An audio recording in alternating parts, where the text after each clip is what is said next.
사랑하는 여러분, 오늘 본문이 어디입니까? 요한계시록이. 요한계시록 하면 뭐가 떠오릅니까? 뭐가 떠오르세요? 네? 말씀하셔도 됩니다. 뭐가 떠오르십니까? 예? 종말. 예. 어떤 분은 666 얘기하고요. 제가 저희 집 애들에게 가족이 물어봤습니다. 그러니까 뭐 비슷한 말에 종말하고, 그리고 대접 이야기하고요. 그리고 바다에서 나오는 생물 이야기하고요. 용 이야기도 하고 막, 그리고 사람들마다 비슷합니다. 그래서 정말 요한계시록이 우리에게 주시는, 하나님이 우리에게 주시는 이 말씀이 도대체 뭔가, 여러 가지 이렇게 보는 방법이 있는데요. 하나님 주시는 말씀이 뭔지 한 포인트를 가지고 여러분들과 하나님의 말씀을 나누어 보도록 하겠습니다. 성경을 보려면 성경의 배경을 조금 우리가 알고 보는 게 좋겠죠. 그냥 성경을 보게 되면 666밖에 실제로밖에 안 보여요. 그러니까 오늘 요한계시록에서 요한계시록을 제대로 알기 위해서는 이 배경을 조금 우리가 살펴볼 필요성이 있습니다. 기독교를 박해했던 대표적인 인물이 누굽니까? 그렇죠. 우리는 네로밖에 몰라요.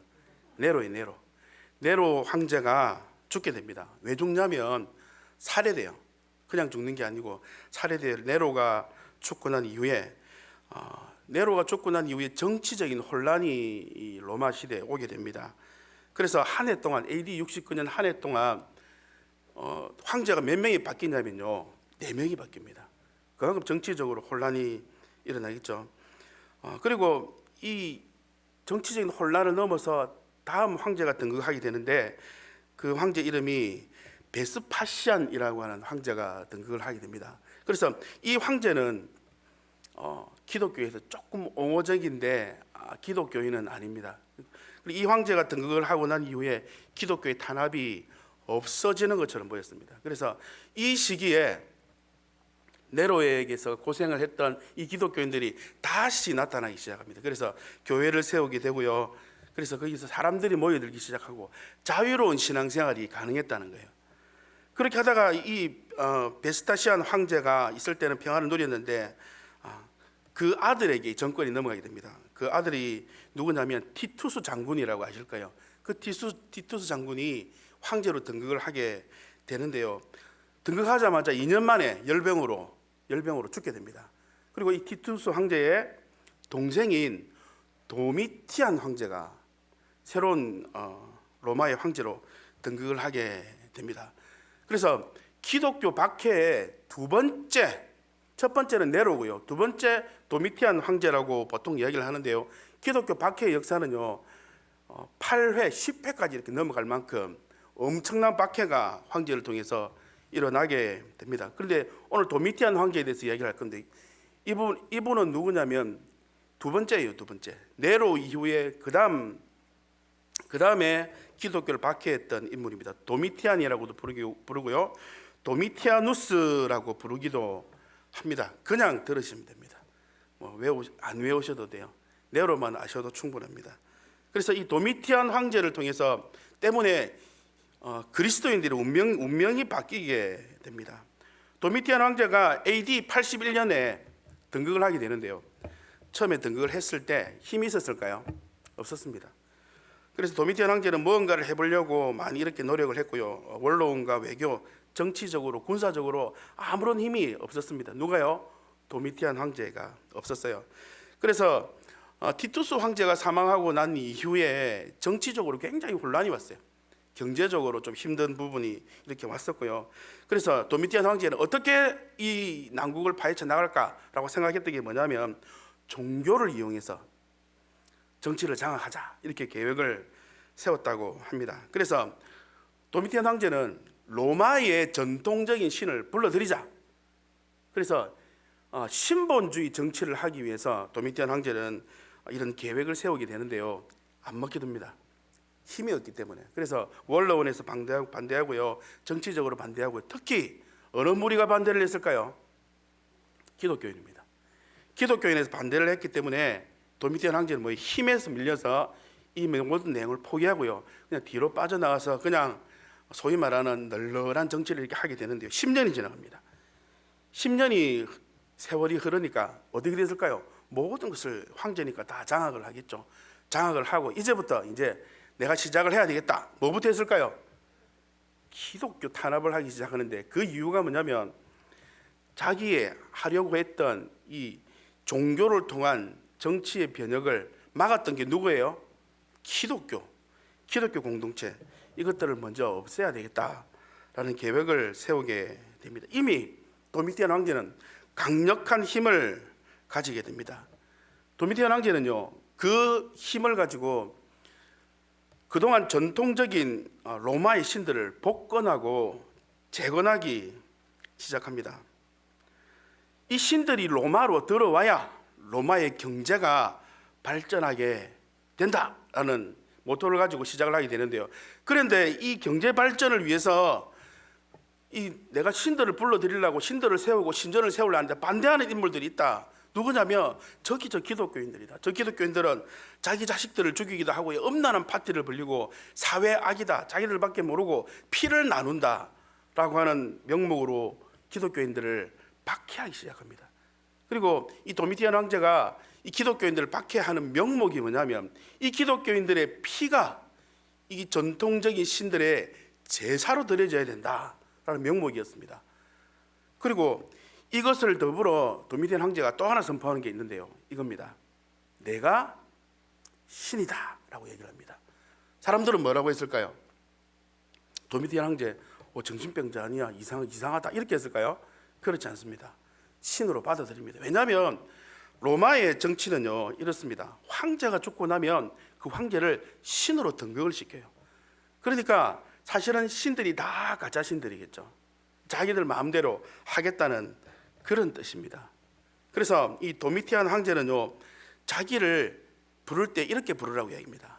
나의 주, 나의 하나님이시여 이라고 부르게 합니다. 그때 당시에 로마 시대 당시에 사람들은 황제를 어떻게 불렀을까요?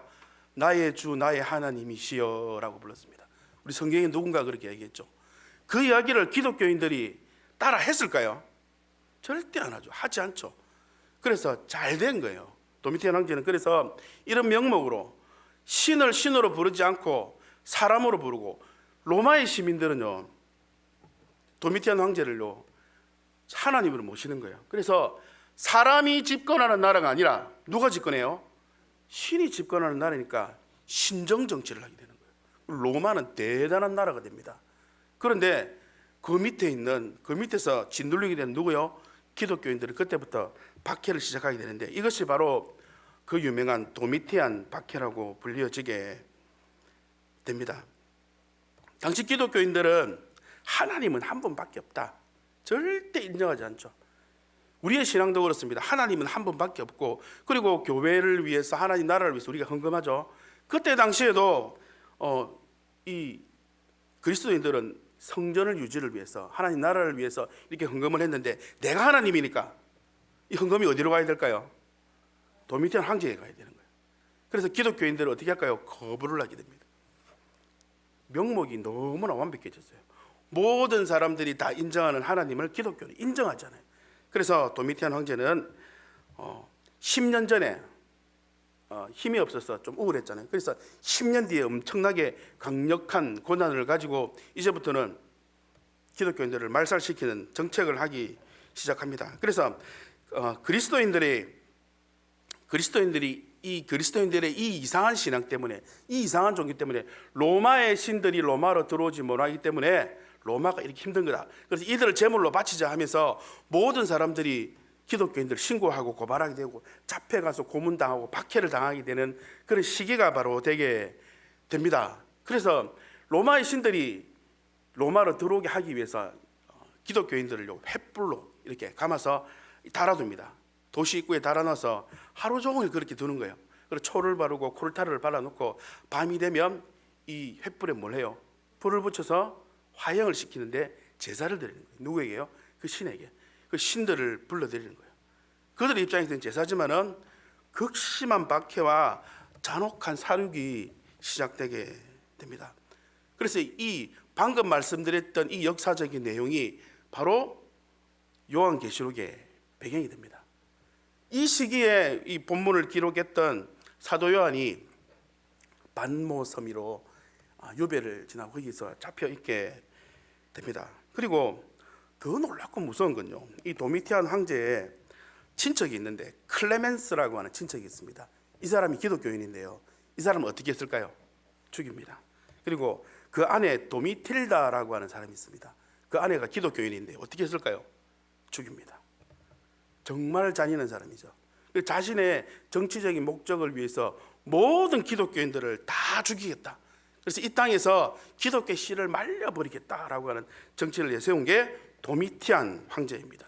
자기를 하나님의 자리에 높이고 그리고 나를 하나님이라 부르는, 나의 주, 나의 하나님이여라고 불러라고 그렇게 한, 우리 입장에서는 정신적으로 문제가 상당히 많은, 하나님을 정면으로 대적하는 그런 사람이라고 볼 수 있습니다. 이런 도미티안 황제 밖에 고문당하고 고통당하고 살해당하고 가족들이 분리되고 온갖 능력을 다 당하게 되고요, 맹수들과 콜로세움에 싸우게 되고요, 콜로세움 안에서 맹수들과의 전쟁만 있었던 게 아니라 그리스 신의 온갖 음행하고 음란한 모든 연극들을 그리스도인들에게 시키게 합니다. 정말 잔인하고 수치스러운 일들을 이 도미티안 황제가 시키게 되는데요. 자, 이 질문을 드리겠습니다. 만약에 우리가, 저와 여러분들이 이 현장에 있었더라면 이 밖에서 벗어날 수 있는 방법이 있었을까요? 없었을까요? 있었습니다. 뭘까요? 예수는 하나님이 아니다. 간단합니다. 자기들을 박해하고 잡아가는 사람들에게 뭘 하면 잡혀가지 않습니까? 나는 예수님 믿지 않아. 너무나 간단한 이런 명제인데 그들은 어떻게 했을까요? 절대 예수를 부인하지 않습니다. 그런데 그들 중에서 이렇게 할 수도 있잖아요. 예수님 안 믿는다고 하고 도망가서 다시 믿으면 되잖아. 로마 군인들은 뭐라고 했을까요? 그리스도인들은 독종이라서 절대 그렇게 하지 않아. 그렇게 말하는 순간 그들은 그리스도인이 아니야 라고 했다라고 합니다. 그만큼 그때 당시에 그리스도인들은, 그리고 목숨을 버릴 만큼 그 지경까지 가지 않아도 되는데 무엇과 바꿨습니까? 신앙과 자기의 모든 것과 예수를 바뀌게 됩니다. 예수님을 믿는 그 신앙을 바꾸게 됩니다. 그런데 예수님 정말 감사합니다, 사랑합니다, 하나님은 나의 왕이십니다라고 고백하면서 사자가 나를 물게 된다면요, 내 자녀가 잡혀가게 된다면요, 내 아내가 능력을 당하게 된다면, 내 모든 재산이 다 압수를 당하게 되고 나를 이상한 사람 취급하고 그리고 계속 도망다니는 일상을 살아가게 된다면요, 만약에 그렇게 된다면 정말 우리가 신앙을 지킬 수 있을까요? 많은 사람들이 이때 배교를 하게 되고요, 많은 교회들이, 거의 모든 교회들이 문을 닫는 일이 생기게 됩니다. 그런데 역사적으로 보게 되면요, 또다시 황제가 바뀔 때 기독교가 다시 탄생하고요, 박해가 있었지만 또 기독교가 탄생하고 또 생겨나고 또 생겨나고 또 생겨나고, 그 기독교는 아직까지 존재합니다. 할렐루야. 그럼에도 불구하고 사단이 온갖 수단과 방법을 동원해서 도미티안 황제 같은 악한 왕을 사용해서 그들을 괴롭혔지만 기독교는 절대 사라지지 않았습니다. 그러나 그때 당시 그 현장에 있었던, 맹수에게 물리고 온 가족이 핍박을 받았던 그 그리스도인들의 마음은 어땠을까요? 배교했다고 우리가 욕할 수 있을까요? 절대 그럴 수 없습니다. 그렇게 해서도 안 됩니다. 그래서 많은 그리스도인들이 이렇게 잡혀가게 되고 어떤 사람들은 풀려나가게 되고, 그리고 혼자 얼마나 아파서 울었을까요? 이러한 극심한 고통 가운데 있는 이스라엘 그리스도인들에게 주시는 하나님의 말씀이 바로 오늘 요한계시록이다라는 것을 먼저 염두에 두시고 들으시길 주님의 축복합니다. 666이 아닙니다. 바다에서 나는 두 짐승에 집중하지 마시고요, 그들이 당하는 그 고통 가운데 하나님 주신 말씀이에요. 요한계시록 1장 1절 다 같이 한 목소리로 읽도록 하겠습니다. 시작.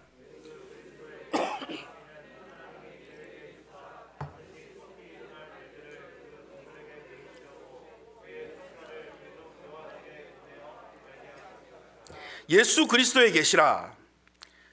누구의 계시라고요? 예수 그리스도의 계시라고 되어 있는데, 헬라 원어로 보게 되면 이 부분을 해석하기가 상당히 곤란하다고 얘기를 합니다.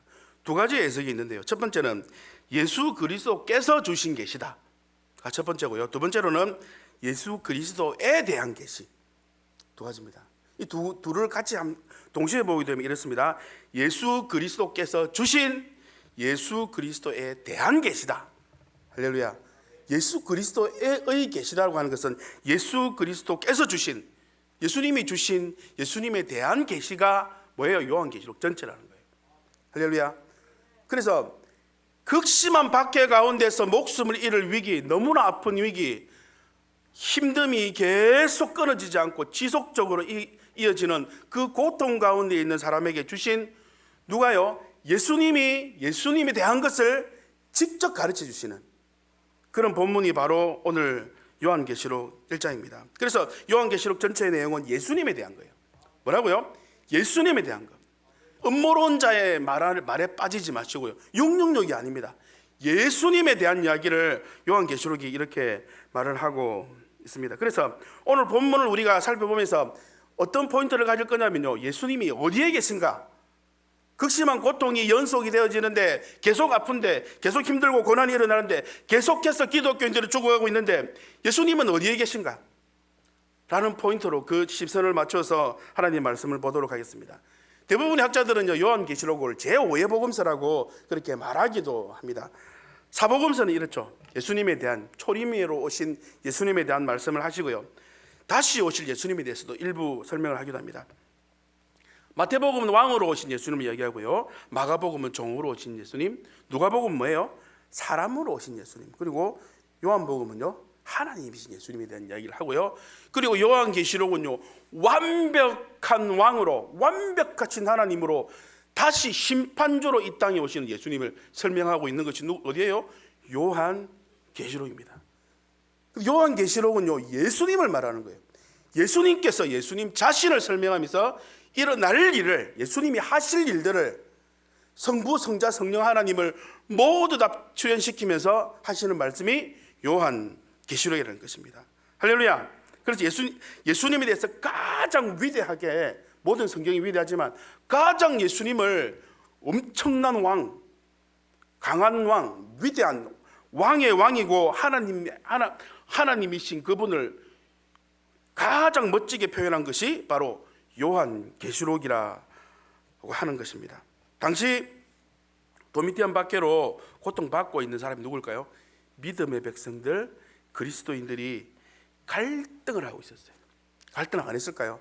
그냥 안 믿는다고 할까? 숨어 있었겠죠. 그냥 내가 안 믿는다고 할까? 했을까요? 안 했을까요? 저도 한 번씩 숨기도 합니다. 힘들 때는 전화도 안 받기도 하고요. 그냥 받지 말까? 그냥 스킵 할 때도 있잖아요.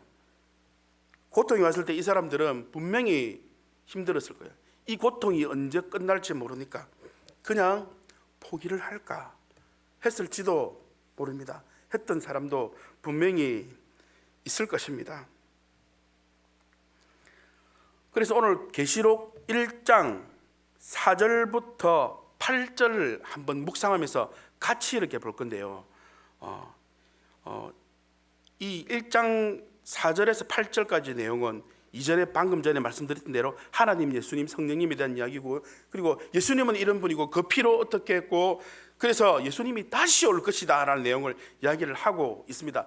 계시록 전체 내용과 동일한 내용입니다. 그런데 이 본문 말씀을 보기 전에, 4절로 8절의 말씀을 보기 전에 성경을 보는 눈을 다시 한번 더 여러분들에게 말씀드리겠습니다.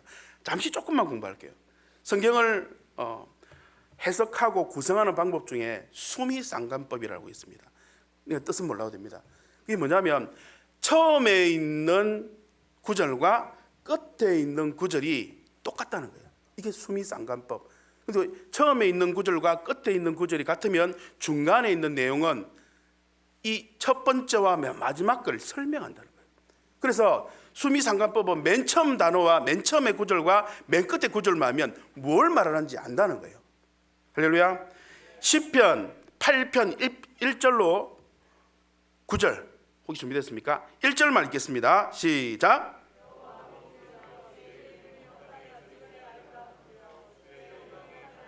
덮었나이다. 여호와 우리 주여, 주의 이름이 온 땅에 어찌 그리 아름다운지요. 9절 읽겠습니다. 9절입니다. 9절. 저희는요, 그 앞쪽에 있는 내용을 안 읽어도 이제 합니다. 뭐예요? 여호와 주의 온 땅에 주의 이름이 어찌 그리 아름답습니까? 라는 내용이 중간에 있어요. 하늘에 어떻고 저떻고 만드시고 이런 내용인데 하나님의 힘이 아름답다는 거예요. 이게 수미상관법입니다. 그리고 그 다음에 마태복음 4장 23절 읽겠습니다. 시작.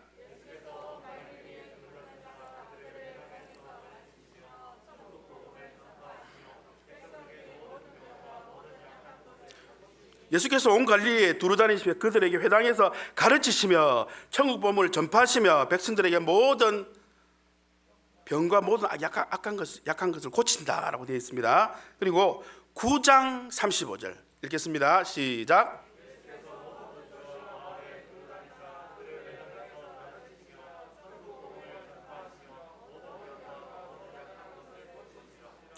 이게 수미상관법인데요. 지금 보니까 4장과 9장 끝부분에 대한 이야기를 하고 있는데 그 안에 있는 내용, 그럼 무슨 내용일까요? 복음을 전파하시고, 맞습니다. 바로 그겁니다. 이 안에 있는 내용은요, 모든 내용이 수미상관법으로 첫 번째 줄과 맨 마지막 줄이 설명을 전부 다 하고 있어요. 본문으로 돌아가도록 하겠습니다. 계시록 1장 4절 읽겠습니다. 1장 4절입니다. 시작. 이제도 계시고 전에도 계셨고 장차 오시리며 그의 보좌의 빛이. 자, 그리고 8절입니다. 시작. 오메가라, 이제도 있고 전에도 있었고 장차 올 자요. 자, 수미상관법으로 보면 무슨 내용일 것 같습니까? 계시록은요, 이제도 계시고 전에도 계셨고 장차 오실 분에 대한 이야기입니다. 할렐루야.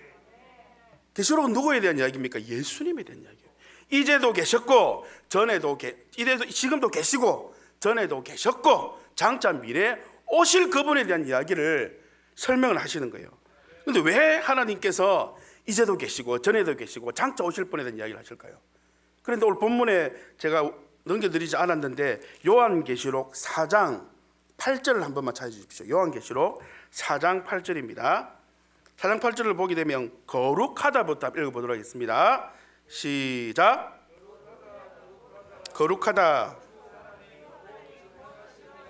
전에도 계셨고 이제도 계시고 장차 오시리라. 4장 8절의 내용은요, 전에도 계시고 과거에도 계시고 현재에도 계시고 미래에도 계시다는 내용이 원래 사실은 정확한 풀입니다. 옛날에도 하나님이 계셨고 지금도 계시고 미래에도 계셨다. 그런데 오늘 본문 1장 4절에 보니까 지금도 계시고, 뭐라고 되어 있습니까? 1장 이제도 계시고 지금 계시고 전에도 계시고 장차 오실, 그러니까 현재를 먼저 강조하고 있습니다. 다시요. 4장 8절에 보게 되니까 과거, 현재, 미래를 말하는데 지금은 뭐예요? 현재부터 말하고 있어요. 왜 현재를 강조하고 있을까요? 현재가 중요하기 때문에. 현재 뭐예요? 고통당하고 있기 때문에. 지금 있잖아, 지금 배고프다고, 지금 힘들다는 이야기를 하는 거예요. 저희 집에 둘째 딸이 있습니다. 먹는 걸 너무 좋아해요. 그래서 저도 사실은 먹는 거 좋아하는데 저희 딸이 어떻게 자고 있을 때 자기 먹었다고 어떻게 다 먹을 수 있냐고, 전에도 그랬는데 오늘도 다 먹고 다음에 또 그럴 거야, 이렇게 하는 거예요. 그게 무슨 말입니까? 지금 배고프다는 거예요. 지금 먹고 싶다는 겁니다. 그래서 표현을 그렇게 했지만 이 오늘 본문이 말하고 있는 4절과 8절은요, 지금 계신 하나님을 말하는 겁니다. 할렐루야. 전에도 계셨던 구름 기둥과 불 기둥을 일으키시고 바다를 가리신 그 하나님도 하나님이시면요, 지금 이제 계신 분, 현재에 계신 그 하나님, 지금 계시다는 거예요. 누구에게요? 도미티안 황제에게 고생을 당하고 있는 그들에게 말하는 겁니다. 지금 내가 너와 함께하고 있다는 거예요. 아멘. 뭐라고요? 전에 계셨는 거 맞아요. 도미티안 황제 이전에 교회를 갖다가 박해하지 않았던 그때 당시에도 그 하나님이 계셨는데, 홍해를 가르치고 구름기둥, 불기둥, 죽은 자를 살리신 그 예수님이 계셨던 것도 맞아요. 분명히 맞는데 지금은 뭡니까? 박해당하고 있는 이때도 내가 있다는 거예요. 요한계시록은 그걸 말하는 겁니다. 전에도 계셨지만 지금도 내가 있고 내가 장차 올 것이다 라는 이야기를 하고 있는 것입니다. 고통이 끊어지지 않는 그리스도인들에게 하나님은 말하고 있습니다. 내가 지금 여기에 있다는 거예요. 내가 지금 너희들과 함께하고 있다는 거예요. 지금 당하고 있는 고난이 언제 끝날지 모르기 때문에 사실은 그게 가장 힘들 줄로 믿습니다. 사방이요, 아무것도 안 보일 것 같아요. 물론 도미티안 황제 때 박해는 엄청났을 것 같은데 지금 우리를 봤을 때 눈앞이 혹시 깜깜해서 보이지 않는 경우가 혹시 없습니까? 너무 아파가지고 경제적으로 너무 힘들어가지고 아무것도 보이지 않고 상대방이 말만 걸어도 팍 하고 화낼 정도로 너무 힘든 시기가 없습니까? 혹시 그때 하나님께 기도해 보셨습니까? 응답이 오시던가요? 어떤 마음이 들었습니까? 내가 하나님을 만났을 때 그 첫사랑이 기억이 나시던가요? 그런데요, 오늘 본문은 그렇게 얘기합니다. 과거에 전에도 계셨고 지금도 내가 너와 함께하고 있다. 그리고 장차 또 올 거야.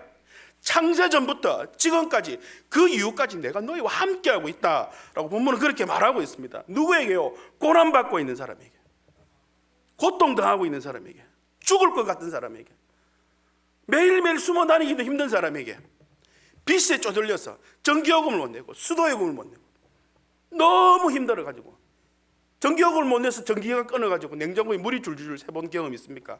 저는 있어요. 죽을 것 같더라고요. 10,000원이 없어가지고 기름을 못 사겠더라고요. 정말 창피하고 무섭고 두렵고요. 아무것도 보이지 않을 때가 있습니다.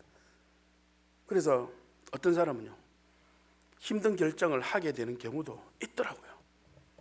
여러분, 사랑하는 여러분, 그때 하나님이 보이실까요? 하나님 보이십니까? 하나님 생각나십니까? 첫사랑 나에게 주셨던 그 하나님이 혹시 기억나십니까? 이 도미티안 황제의 박해를 당하고 있던 이들에게 하나님이 생각났을까요? 우리는 아멘이라고 하셔야 됩니다. 할렐루야, 아멘이라고 하셔야 됩니다. 그래서 하나님께서 예수님께서 그의 종 천사를 보내서 요한에게 보내어서 그들에게 말해주라는 거예요. 전에도 내가 있었고 지금도 너와 함께하고 있다. 장차도 함께 있을 거고. 그런데 하나님은요, 그 즉시 이를 해결하셨습니까? 그렇지 않아요. 해결하지 않으셨습니다. 그 이후에 박해는 지속적으로 일어납니다. 그 다음 황제에 또 일어나고요, 건너뛰어서 또 일어납니다. 그리고 또 일어나게 돼요. 그런데요, 이상하게 기독교가 전 세계로 퍼져나갑니다. 그게 하나님이 하신 일이에요. 할렐루야. 지난번에 출애굽기에 했던 내용과 동일한 내용이에요. 우리가 생각하고 있는 이 박해가 아닐 수 있다는 거예요. 하나님의 입장에서는 하나님은 큰 그림을 그리시는데요, 그럼에도 불구하고 너무 아파하니까, 너무 힘들어하니까 말해주는 거예요. 내가 지금 너와 함께 있다. 내가 지금도 있다. 나는 알파와 오메가다. 8절을 읽겠습니다. 시작.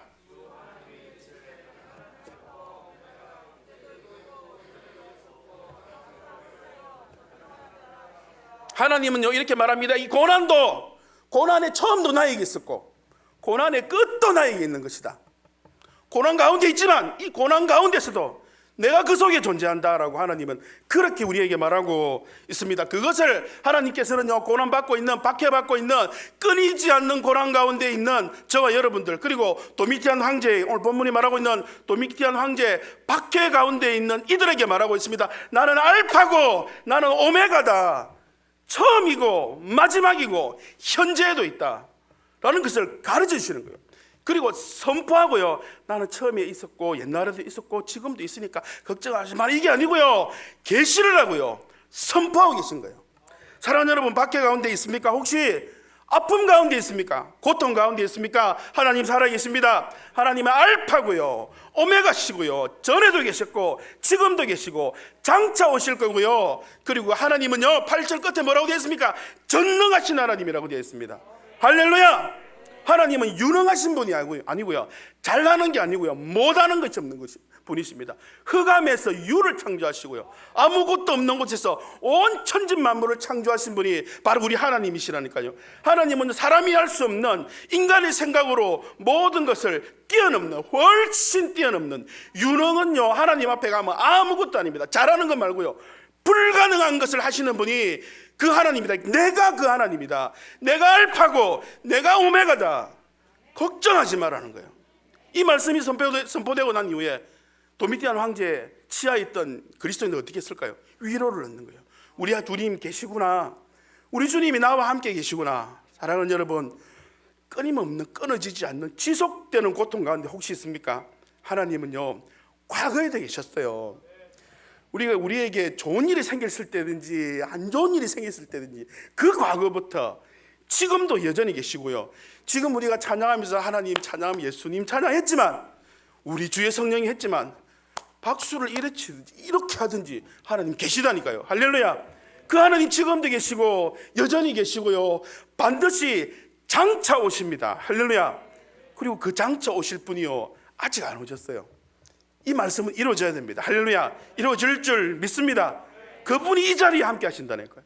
우리와 함께 하시고요, 우리의 호흡과 함께 하시고, 우리와 자녀와 함께 하시고, 우리의 사업과 함께 하시고, 우리가 건강과 함께 하십니다. 할렐루야. 우리 사역자들 진짜 힘들어요. 선교사님들도 많이 힘들고요. 너무 힘들어 죽겠다고 그래요. 특히 캄보디아에 있는 선교사님들 이렇게 연락을 해보면 여러 가지 상황 때문에 힘들고 죽겠다 그래요. 그곳에도 하나님 계실까요? 당연합니다. 우리 선교지를 위해서 꼭 기도해 주십시오. 하나님 그곳에도 계시고요, 여기도 계십니다. 그리고 문 밖에 나갔을 때 가정 가운데 불화가 있습니까? 그곳에도 하나님 계십니다. 경제적으로 힘드십니까? 그곳 가운데도 누가 계실까요? 그 모든 것의 시작이고 알파고 오메가이신 그 하나님 그곳에 계시다니까요. 할렐루야. 믿으시길 주님의 이름으로 축복합니다. 박해 가운데서 우리를 이끌어 가시는 유일한 힘은 뭘까요? 예수 그리스도입니다. 666이 아니에요. 바다에서 나오는 두 짐승이 아닙니다. 대접이 아니에요. 누구실까요? 예수 그리스도, 살아계신 그 하나님일 줄 믿습니다. 말씀을 맺겠습니다. 상황 가운데 보이는 그것에 절대 속지 마시기를 축복합니다. 마귀가 주는 거예요. 힘들다고, 고통스럽다고, 안타깝다고 내 마음이 좌절될 때 누가 주는 걸까요? 마귀가 주는 겁니다. 하나님 지금도 살아계십니다. 전에 계셨던 그 알파하고 오메가이신 그분이요, 과거에는 구름 기둥과 불 기둥, 인간의 생각으로 도저히 생각할 수 없는 그 일을 일으켰던 그분이요 지금 같이 계시다니까요. 할렐루야.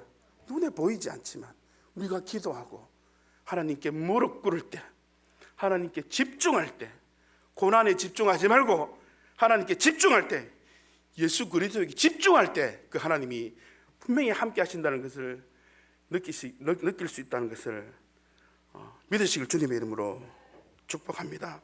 할렐루야. 우리의 시작과 끝을 주관하시는 그 하나님이 여러분들과 함께 하고 계십니다. 계시록을 보는 눈은 여러 가지 수많은 줄기에 보는 방법이 있지만, 저는 방금 여러분들과 나누었던 이 예수님을 통한 계시, 처음과 끝까지 예수님이 주관하신다가 전체 내용을 포함하고 있다고 확신합니다. 삶 가운데 끝나지 않은 그 문제, 끝나지 않으면 정말 힘들죠. 그런데 그 끝은요, 그 오메가는요 예수님께 있다는 거예요. 할렐루야.